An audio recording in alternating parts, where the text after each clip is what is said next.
Hi all, just a video today just to show you how to create your new Xero login as well as access your Xero file, which will be replacing Banklink as of 1st of July 2014. First thing you'll need to do is go to your email. You will receive an email from Xero support just to invite you to access your new account. You'll need to click on the hyperlink here and that will take you to a information page that would then ask you for your name and email address and password. You'll then use those details to log into your Xero account going forward. Once you've set up your account, you'll need to go to access your Xero file. Let's go to www.xero.com.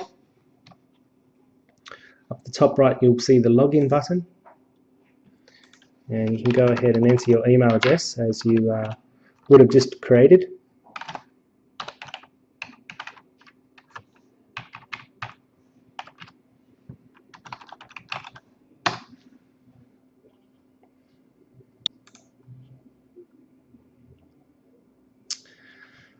When you first log into Xero, you'll see it's a little bit different. It gives you a lot more information. When you first log in, obviously there won't be as many numbers and graphs, but over time, as we create more data and build your file, you'll start to see your Xero file come to life.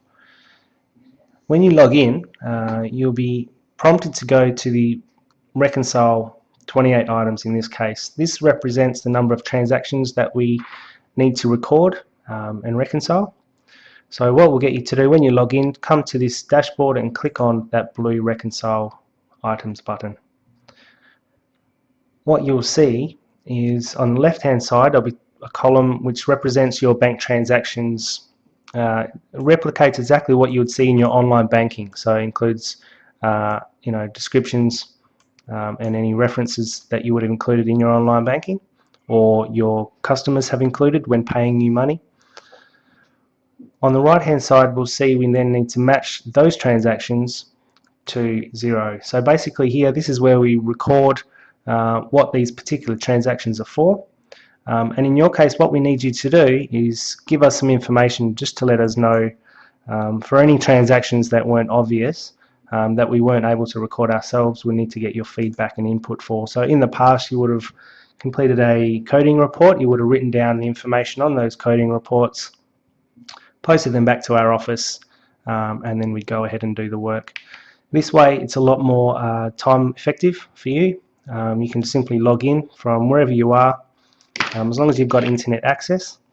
Come to this section here and communicate online. And as soon as you do so, we would have received a notification just to say you've left us some notes. We can then go ahead and reconcile your accounts and prepare your BAS or whatever the case may be. So for each transaction, you'll need to click on the Discuss tab and just provide some information as to what it's for. So in this case, it's training expenses.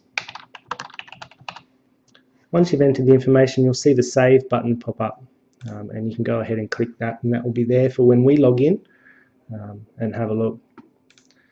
So you come down the list and provide some information for each transaction and click the Save button. If you're confident and you're familiar with your chart of accounts, what you can then do instead, you can create the transaction itself. So instead of just giving us some notes and then we go in and update the transaction, if you're confident and then know what you're doing, and we're happy to help you with that, you can come into the Create tab, which is this one here, and enter the details. You'll always need to enter a name and an account if you wish to do this. You can either hit the drop down box or you can start typing if you know what the expense is for. So as you can see there, it'll pop up. Description, just put a short description. Just be sure though, if you do this, make sure that you've got the correct GST category. If you're not sure, just leave us a note.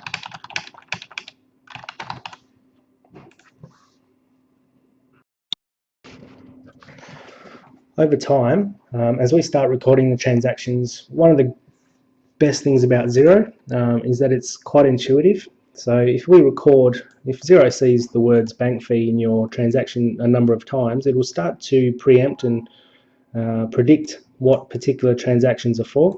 So you can see in this case, the details of this transaction already appear. We haven't actually had to enter them in. And we've got an option. Once we've checked that that matches and we're happy with that, we can simply click OK. If you're comfortable doing that, you can go ahead and do that. Otherwise, just leave it and we can clean that up afterwards.